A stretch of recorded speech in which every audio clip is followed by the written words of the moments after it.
KOIN 6 meteorologist Josh Cozart here as we have a latest weather update. Severe weather now starting to fade here across the Pacific Northwest, and that's going to be an ongoing trend as we work our way through the next several hours. This KOIN Now special edition is an update on our KOIN 6 weather alert that was in place as a severe thunderstorm watch still is in place as well. That's where we are going to really be looking at the active weather slowing down as we push our way through the rest of this evening. Below us, that's a live look out over the Vancouver waterfront. Thanks to the Hotel Indigo Kirkland Tower camera for giving us that view.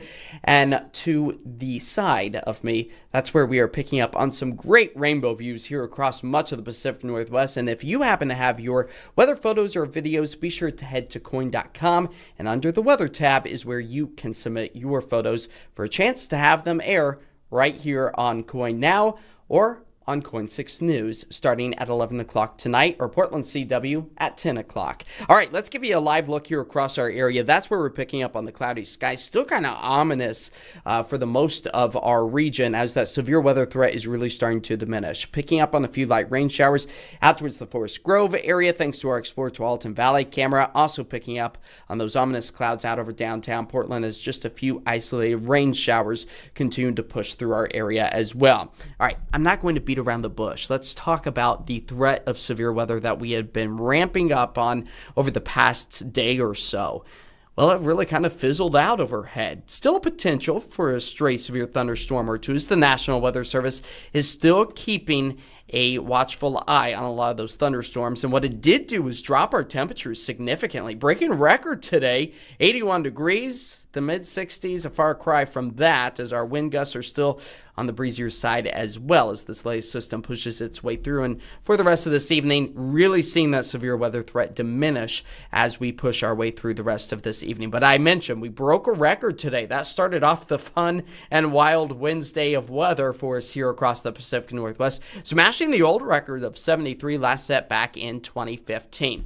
So let's talk about why we didn't actually see all of this extreme severe weather move through our area like we had kind of planned out. Well, it's all because of that cap we had been talking about, the lid to our atmosphere. So earlier in the day, we built up the heat across much of our area, and warm air, it likes to rise. And as it rises, it cools, condenses. That is, as long as the temperature profile is cooling with elevation, which is normal or typical for us. So that's exactly what we saw today. But then it hit that warm air layer where it couldn't rise anymore. We eventually started to see that break down, and what we anticipated was for that cap or the lid to be ripped right off and allow for the atmosphere to just be explosive. But that didn't necessarily come true. We started to pick up on a little bit more of an onshore flow than what we had anticipated, a little bit earlier than we expected. So that kind of just made the cap fizzle out overhead.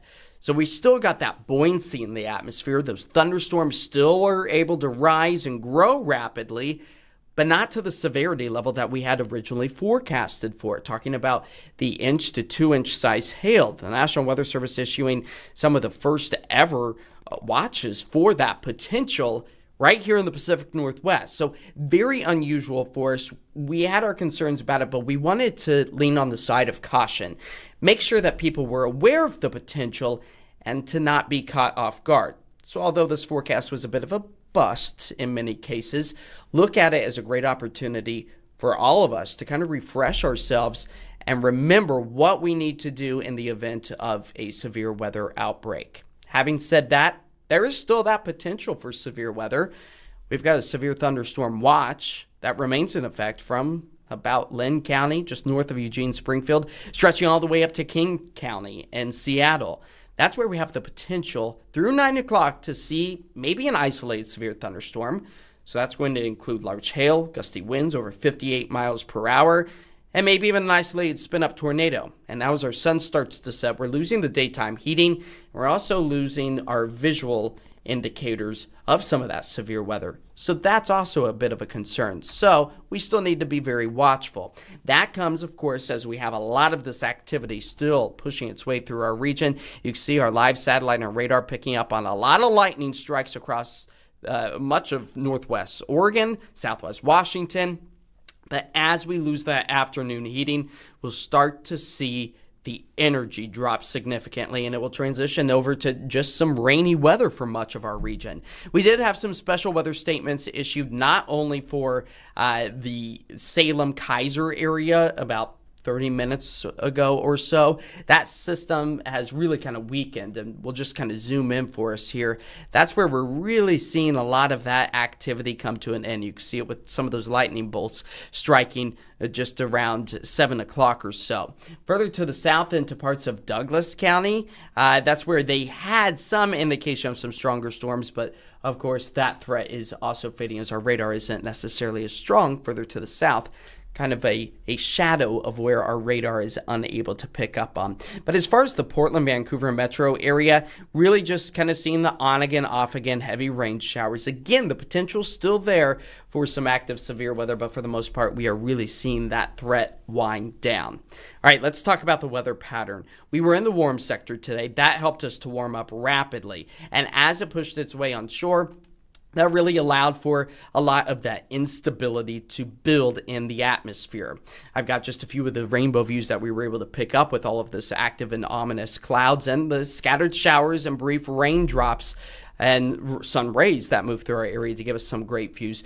But it was all because of this massive and quite impactful, despite the actual outcome of the weather events that we saw, still some significant weather and a powerful low just off the west coast of Oregon and Washington. So the Storm Prediction Center out towards NOAA is still keeping that slight risk for severe weather. That's about a 2 out of 5 chance to see things like a brief spin-up tornado. Again, we're losing the daylight hours, so that's going to make it really difficult to actually pinpoint if anything does come to fruition. And then also picking up on the abundant lightning, hail, and also the gusty winds. Now, to create or to label a storm cell as severe, you have to have one or two of these. That's going to be the wind gusts of 58 miles per hour or greater.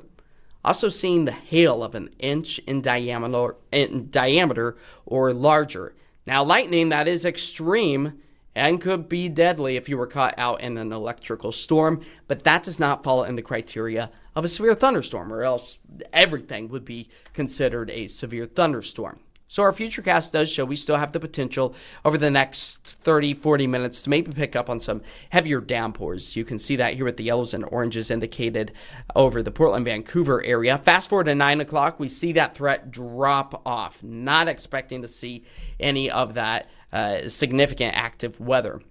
And then as far as the early morning hours go tomorrow, likely going to be on the drier side, maybe a few breaks in the clouds, and then we start to see the next batch of wet weather. And this will also be matched with some gusty winds. We could see wind speeds anywhere from 20 to 25 miles per hour, maybe even gusting close to 30, 35 miles per hour as we move into Thursday and Friday. So our lightning potential is really going to start to wind down here over the next hour or so, which we've already kind of seen that here with our radar and satellite. And we do anticipate, with the thunder activity and the lightning threat still within the next hour, that we need to be using extreme caution as we work our way through the next hour or two. Now, additional rain, that's going to be filling up our rain gauges close to about an inch and a tenth in many locations. This is from this point in time, so not including the rain we've already picked up on, but from now all the way through Friday evening. So still seeing some significant rainfall here across the Pacific Northwest. So tonight, the severe weather threat completely drops off. Temperatures fall back into the 50s. We'll have winds out of the south at about 3 to 5. It's not until tomorrow afternoon and evening that the rain really starts to ramp up. Temperatures significantly cooler into the low 60s tomorrow. Again, some of those gusts could potentially near 30 to 35 miles per hour. Let's give you a closer look at exactly our 7-day forecast spells out for our area. That's where we do anticipate the wind, the rain to stay persistent all the way through Friday, especially during the overnight hours, Thursday night into Friday, and a scattered rain shower or two, a potential as we work our way into the weekend. Temperatures, though, yikes, mid-50s. It's going to feel like an Arctic blast compared to the low 80s we experienced yesterday. 81 today, breaking records 2 days consecutively. Yeah, definitely some wacky weather for us here in the Pacific Northwest as we still anticipate a round of wet weather carrying us into next week, but temperatures in the upper 50s puts us closer to that average for the end of March and the start of April. We'll go ahead and turn our attention back over to our radar and satellite. Again, that yellow box beneath our radar, that is where we are currently under a severe thunderstorm watch. Means that conditions are potentially favorable for producing severe thunderstorms. Now, I do want to go ahead and just pull up our Facebook here and just get maybe some of your questions answered, as this has kind of been a very active past 24 hours or so in preparation for this active weather. Just seeing one comment, I do appreciate these. I need a job where I can be wrong all the time. I love that saying, especially during March Madness. For anybody who may be filling out a bracket, how's your bracket looking right now? You're essentially doing the same thing. We have a little bit more of the data. And of course, it's always better to side on the air of caution and be cautious and prepare for the worst.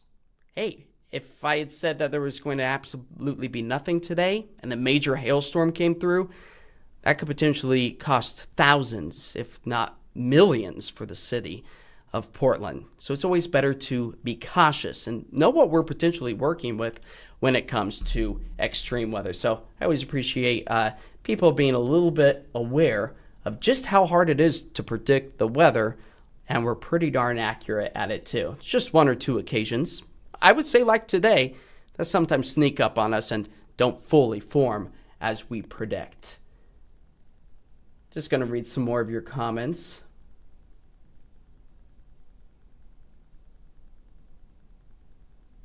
Let's see. Just talking about some of the higher elevations as well. That's where we could pick up on some light snow showers as well. Again, this is kind of a warm system. Keep in mind we were 81 today.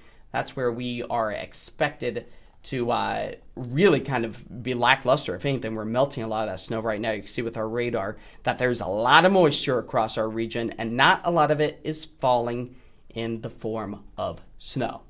So that means we are definitely picking up on a bit of a quieter weather pattern for us. So again, just to conclude, yeah, this storm wasn't as bad as we had anticipated. And that's okay with me, because what we were anticipating was pretty significant and pretty bad. But as far as the forecast goes, we were pretty much spot on as far as the timing went.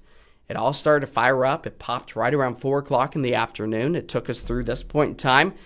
And we mentioned right around 7, 8 o'clock, we'd see the lightning start to conclude. See much of that right now as well. So the timing, definitely verified. The severity of this system, a bit of a bust for us. But we'll continue to keep you informed with the latest weather information, where we are live on now Facebook with KOIN Now, also on YouTube, KOIN.com. You can get the latest weather information anytime as these ominous clouds continue to sit over the Vancouver waterfront. This concludes our KOIN Now special edition as our KOIN 6 weather alert fades and we prepare for just a rainy round of weather as we move our way through the next several days. Have a great rest of your night, and I'll see you tonight on the 10 on Portland CW and KOIN 6 News at 11 o'clock.